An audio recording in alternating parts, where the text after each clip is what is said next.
ہوئی مہنگائی بے روزگاری نے جہاں روزمرہ کے معاملات کو متاثر کیا ہے تو وہیں کراچی میں خواتین بھی خلا لینے کا رجحان بھی بڑھنے لگا، جبکہ غیر سرکاری اعداد و شمار کے مطابق یومیہ 30 سے زائد خواتین خلا لینے کے حوالے سے آگے عدالتوں سے رجوع کر رہی ہیں۔ اپنے ناظرین کو اپڈیٹ کر رہے ہیں اہم خبر کے حوالے سے۔ آپ کو بتائیں کہ بڑھتی ہوئی مہنگائی روزگاری نے جہاں روزمرہ عوام کی کمر توڑ رکھی ہے، ایسے میں خواتین بھی خلا لے رہی ہیں۔ مزید تفصیلات جانتے ہیں اس رپورٹ میں۔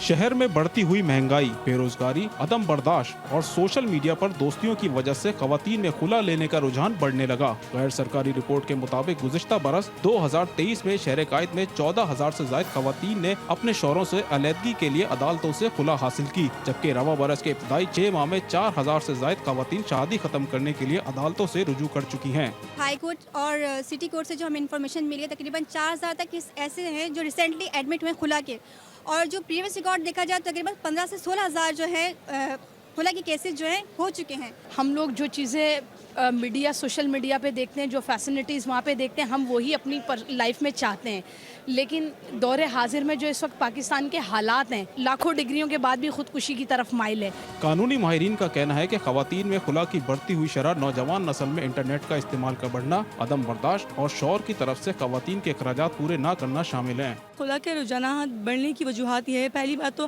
ہم خواتین میں برداشت کی کمی، دوم ہمارے اندر ایگو پیدا ہو چکا ہے، پھر سوشل میڈیا نے بہت بگاڑ ڈالا ہے، تھرڈ ہمارے پیرنٹس ہمیں سپورٹ کرتے ہیں غیر ضروری باتوں پہ۔ خلا کے جو شرح بڑھنے کی وجہ یہ ہے کہ عدم تحفظ ہے، اپنا جو ہے نا اپنے فیملیز پہ ٹرسٹ نہیں ہے۔ قانونی ماہرین کے مطابق خلا کے کیسز کا سب سے زیادہ اثر بچوں پر پڑتا ہے، جو علیحدگی کے بعد ماں اور باپ دونوں کی شفقت سے محروم ہو جاتے ہیں۔ کیمرامین کیسر حبیب کے ساتھ منصور ضیاء، 5 نیوز، کراچی۔